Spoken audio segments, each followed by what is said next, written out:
थोड़े लोग बचेंगे, बहुत लोग मर जाएंगे। यानी सूरदास महाराज की वाणी बता रहे कि ज़्यादा लोग मर जाएंगे धरती पर आदमी, और बचने वाले कम, मरने वाले ज़्यादा होंगे। इसके बाद क्या होगा? कहा स्वर्ण फूल बन पृथ्वी फूले, धर्म की बेली बढ़े, सहस वर्ष नो सतयुग व्यापे, सुख की दशा फिरे, रीमन धीरज क्यों न धरे, संबत 2000 के ऊपर ऐसा जोग पड़े, हलधर पुत्र परम सुख जन्मे, देहली छत्र फिरे। अब यहाँ हलधर का अर्थ लोग अलग अलग लाते हैं। कुछ लोग हलधर का मतलब किसान से लगाते हैं कि ऐसा समय आएगा कि हलधर पुत्र एक अवतारी पैदा होगा, लेकिन वो किसान होगा, किसान के घर में पैदा होगा, शहर में नहीं, वो कहीं गांव में जंगल में किसान घर में पैदा होगा। उसको हलधर पुत्र माने किसान का पुत्र कहा जाएगा। और देहली छत्र फिरे, देहली माने दिल्ली का छत्र उसके सर पर बंधेगा। कुछ लोग हलधर का मतलब बलदाऊ से लगाते। भगवान श्री कृष्ण के बड़े भाई बलदाऊ थे, उनका हथियार हल की तरह था, उनको हलधर भी कहा जाता, हल लेकर। अब ये हल नहीं जो जोतने वाला, एक तरह का यंत्र था, हथियार था। अगर अपना हल छोड़ दें तो हजारों लोग मर जाते थे, ऐसी मिसाइल थी वो, इसलिए उनका नाम हलधर है। कुछ लोग कहते हैं उनके पुत्र। अगर मान लो हलधर पुत्र बलराम का पुत्र बलदाऊ पुत्र भी मान लिया जाए, तो बलराम और कृष्ण का जन्म भी देखो इसी मथुरा में। वो लोग भी गाय चराए जंगल में ही रहे हैं लोग, छोटे छोटे घरों में जन्म हुआ है। लेकिन कुल मिलाकर के ये सब महापुरुषों की वाणी, और गलत तो होगी नहीं।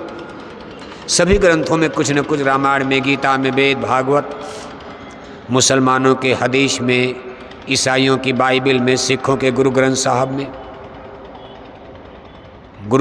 सिखों के गुरु ग्रंथ साहब में लिखा है कि दिल्ली तखत पर बहेगी, दिल्ली माने दिल्ली, दिल्ली तखत पर बहेगी वाह गुरु की फौज, फतेह दिलावें शीश पर बड़ी करेंगे मौज, उदयस्त जहाँ लग याकी बचे न कोई, बने रियाया सागरी धरती ऊपर जई, गुरु की फौज करेगी मौज। यानी सिख गुरु साहिबानों की वाणी कह रही है कि आगे गुरु की फौज, उसका सारी दुनिया पर झंडा गड़ेगा। अभी तो आप किसी और की फौज, कोई राम नाम, कोई कृष्ण नाम, कोई ये नाम, कोई ये नाम, कोई ये नाम। अब भगवान तो एक ही है, लेकिन संतों ने इसका सलूशन दे दिया, कहा भाई जब तक गुरु की फौज न आवे समझ लो तब तक राम राज और सतयुग नहीं है, धोखा है। बाकी भगवान में कहो कि नहीं, राम अलग है, कृष्ण अलग है, गुरु अलग है, गुरुर ब्रह्मा गुरुर विष्णु। भगवान परमात्मा तो all mighty super power God is only one. Ram एक अनेक है अनामा, नाम अलग अलग है, लेकिन कहा जब तक गुरु नाम से भगवान का गान गुणगान नहीं होगा, जब गुरु नाम से भगवान की पूजा धरती पर नहीं होगी, तब तक राम राज सतयुग नहीं आएगा। ये सिख गुरु साहिबानों की वाणी करे कि सतयुग और राम राज। साहब सूरदास जी ने भी यही बात लिखी, कहा काल ब्याल से वही बचेगा जे गुरु का ध्यान धरे। उसमें गुरु नाम से भगवान की पूजा होगी, उसी में लोगों की रक्षा होगी। बाकी और कोई नाम भगवान का लोगों को नहीं बचा पाएगा, धोखा हो जाएगा। जैसे सब कारतूस समय से मिस कर जाते हैं, टाइम ओवर हो जाता। जैसे गोली आप टिकिया टैबलेट देखते हो, भाई टाइम ओवर हो गया, आप उसको खाओगे तो बीमारी नहीं जाएगी बल्कि और बीमार हो जाओगे आप। ऐसे जितने भगवान के नाम रखे गए सब टाइम ओवर हो जाएंगे। उसमें गुरु नाम ही ऊर्जा, एनर्जी, पावर में रहेगा, वो भी भगवान का नाम रहेगा। भगवान तो एक ही है, सब मानते। ये सारी चीज़ें कहा राज करेगा खालसा या कि बचे न को। अपने गुरु महाराज ने कहा कि महाबली एक सास, अपने गुरु महाराज की वाणी है। तो मान लो, और बात छोड़, अपने गुरु महाराज की तो आप मानोगे, कहा महाबली एक शासक होगा, धर्म मुकुट सिर पर धारेगा, धरा से देगा पाप हटाए। जय गुरुदेव की वाणी है महाबली। और ये आज की वाणी नहीं, गुरु महाराज सन 70-72 में। तब तो आप सत्संगी ही नहीं थे, जो पुराने लोग हैं जानते होंगे। बहुत बड़ा रिवॉल्यूशन, इतनी बड़ी क्रांति खड़ी कर दिए थे कि दिल्ली की सरकार हिल गई थी। इमरजेंसी लगा के गुरु महाराज को जेल में बंद करवा दिया। इन्हें अपने गुरु महाराज को सरकार ने जेल में डलवा दिया, हाथों में हथकड़ी, पैरों में बेड़ी लगवा दिया। बताओ आप, हथकड़ी बेड़ी किसको लगवाई जाती? चोर को, डाकू को, माफिया है, आतंकवादी हो। इतना सरकार हिल गई थी दिल्ली की कि गुरु महाराज को हथकड़ी बेड़ी डाल करके डंडा बेड़ी में जेल में डलवा दिया। 21 महीना जेल में डाला। उस समय गुरु महाराज की वाणियां पढ़ो, रोकटे खड़े हो जाएंगे। गुरु महाराज ने कहा धरा से देगा पाप हटा। जब महाबली आएगा, भारतवर्ष ही नहीं सारी धरती से धर्म और पाप का नाश करेगा। धर्म मुकुट सिर पर धारेगा, सोने का मुकुट नहीं, धर्म मुकुट सिर पर धारेगा। उसके सिर पर धर्म की, सत्य की पताका लहराएगी और उस संसार से अधर्म और पाप का नाश करेगा। प्रेमी भाई बहनों, युग बदलना, सतयुग बदलना, कलयुग बदलना, युग बदलना, समय बदलना, राम राज लाना, ये किसी प्रधानमंत्री मुख्यमंत्री का काम नहीं होता। ये स्वयं ईश्वर की कृपा से होता। इतना आसान नहीं है जो आप सोच रहे हो। इसलिए गुरु महाराज कहते थे, ये काम नहीं इंसान का, ये काम है भगवान का। यानी आप भगवान का काम कर रहे हो। कितने भाग्यशाली हो आप, कितनी बड़ी आपकी किस्मत जाग गई। मानव जन्म आपका सफल हो गया। आप भगवान के काम में लग गए, अपना भी काम कर रहे हो। बेटा बेटी का काम, घर परिवार का काम, रोटी कपड़ा मकान का काम, अपना खेती दुकान दफ्तर तो कर ही रहे हो, शरीर रक्षा। इसी के साथ साथ टाट पहनकर, बोरा पहनकर, शाकाहारी जैकेट पहनकर, अपना चंदा चुटकी लगाकर, अपना भाड़ा किराया खर्च करके, अपने खून पसीने की कमाई से आप जो एक एक गांव गोद लेकर शाकाहारी धर्म के प्रचार में समय दे रहे हो, पैसा खर्च कर रहे हो, ये काम किसी नेता लीडर पार्टी का नहीं है। कहा ये काम नहीं इंसान का, ये काम है भगवान का। जो भगवान का काम करेगा उसको कितनी बड़ी मजदूरी मिलेगी बताओ आप। पैसा वैसा क्या है, पैसा में 1 लाख 2 लाख मजदूरी, 5 लाख महीना तनख्वाह। और भगवान के काम की मजदूरी, कहा आपको भक्ति और मुक्ति मुफ्त मिल जाएगी, मुफ्त मिलेगी। कहा गुरु के वचन का पालन करते हैं, दरबार के हुक्म का पालन करते। गुरु वचन का पालन ही गुरु भक्ति कहा जाता। और जिसकी गुरु भक्ति पकती है उसी का भजन भी बनता। सदगुरु कहे करो तुम सोई, मन के कहे करो मत कोई। जो भी दरबार का हुक्म है या गुरु महाराज ने जो आपको आदेश दिया शाकाहारी धर्म का प्रचार, या आज गुरु महाराज के स्थान पर बैठे हुए इस मथुरा दरगाह से हमारे पूज्य हुजूर महाराज जी जो आपको आदेश निर्देश जारी करते उसका पालन करते रहोगे तो आपका भक्ति फल में जोड़ा जाएगा और भक्ति फल से ही आपका भजन बनेगा। मान लो इस काम में अगर आप बीच में मर भी गए, मान लो बहुत से सत्संगी हमारे मर गए, सत्संग में जाते जाते एक्सीडेंट हो गया, मर गए।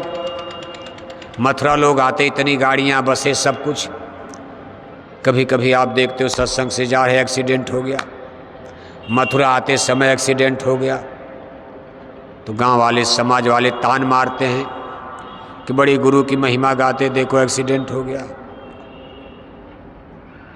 उनकी भी इच्छा भाई हम सतयुग देखेंगे, राम राज देखेंगे, परिवर्तन होगा।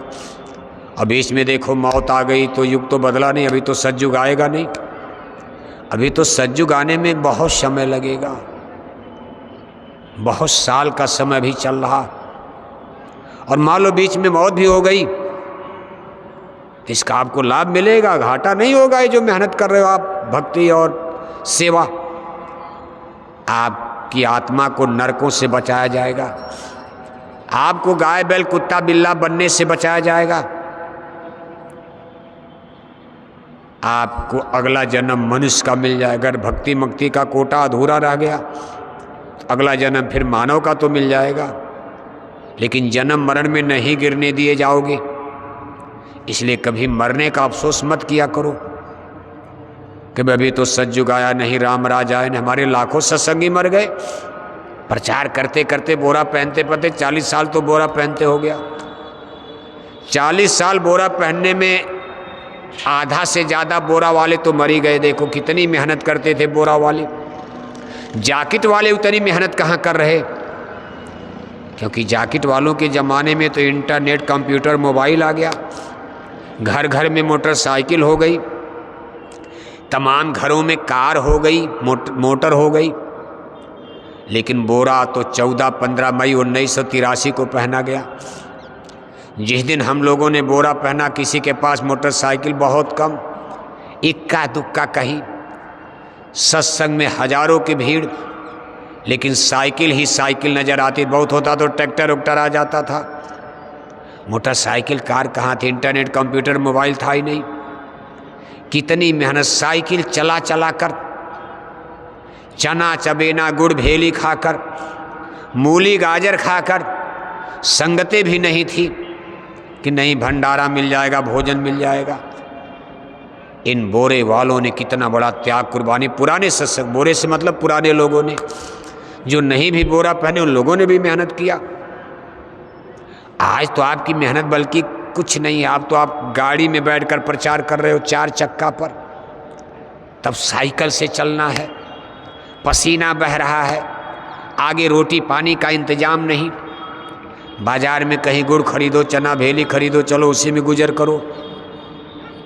और वो लोग भी इतना करते करते सब मर भी गए। ऐसा नहीं कि उनकी मेहनत बेकार जाएगी, कितने तो पार हो गए और कितने मानव जन्म में वापस आ गए, लेकिन नरकों से बच गए, भले मर गए। जबकि कोई एक्सीडेंट में मरता है तो उसको भूत का जन्म मिलता, अकाल मौत कोई मरे, बिजली से मरे, पानी में डूब कर मरे, पेड़ से गिर कर मरे, एक्सीडेंट में मरे, सांप काट ले मर जाए, उन आत्माओं को भूत जोनी में जन्म मिलता, अकाल मौत इसको कहते हैं। लेकिन हमारे सत्संगी अकाल मौत मर गए, प्रचार करते करते एक्सीडेंट में, काफिला में मर गए, लेकिन किसी को भूत का जन्म नहीं मिलेगा, उनको मानव का जन्म फिर मिल गया। ये सत्संग की महिमा और प्रभाव प्रताप होता। इसलिए कभी मरने से मत डरा करो कि चलेंगे मथुरा, एक्सीडेंट में मर जाएंगे। और कोई मर जाए तो कभी सस्पेंस, कोई अगर सत्संग में आते जाते मर जाए तो संशय मत किया करो, अरे ये तो भाग्य है, कोई सिनेमा देखने नहीं बैठे हो आप यहाँ कोई पिक्चर देख रहे हो, आप कोई नाच गाना थोड़ा सुन रहे हो, आप सत्संग सुन रहे हो। इस सत्संग सुनते सुनते आते जाते मर भी जाओगे सत्संग के नाम पर, तो आपकी आत्मा को नरकों से, जन्म मरण से बचा लिया जाएगा। सत्संग महिमा अति भारी, पर कोई जीव मिले अधिकारी। सत्संग की बहुत बड़ी महिमा इसलिए बताई गई, बड़े भाग पायो सत्संगा, विनय प्रयास होई भवभंगा। इसलिए प्रेमी भाई बहनों, हिम्मत और साहस के साथ पूज्य महाराज जी के साथ खड़े हो जाओ। आप कभी ओफ मत किया करो, जो आपसे हो सके यथाशक्ति भक्ति। कोई आपका घर नहीं मांगा जा रहा, जो आपसे हो सके अपना चंदा चुटकी सेवा सहयोग तन मन धन के साथ, जो भी दरबार का, इतनी बड़ी संगत है, कोई दिक्कत अब नहीं है, बूंद बूंद से घड़ा भरता, थोड़ा थोड़ा सब लोग करोगे, संगत का कोई काम अब नहीं रुकेगा। इतनी बड़ी संख्या में डेवलप, इतना बड़ा विकास धीरे धीरे अब संगतों का होना शुरू हो गया।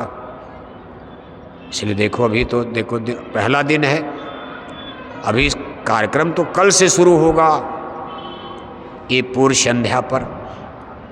और देखो पूर्व संध्या पर देखो पूरा मैदान, भले छिटफुट आप वो फिलिंग इन द गैप्स, जो बीच बीच में जगह है कल परसों में भर जाएगी, लेकिन पूरा मैदान देखो आज ही भर दिया है आपने। हर लाउड स्पीकर के पास 2, 4, 10 आदमी बैठ गए। आप यहाँ से लेकर पीछे तक देखो, ये जो बीच में जगह देख रहे हो, परसों आते आते आते आते एकदम खचाखच इतनी बड़ी भीड़ आ रही है इस भंडारे के कार्यक्रम में।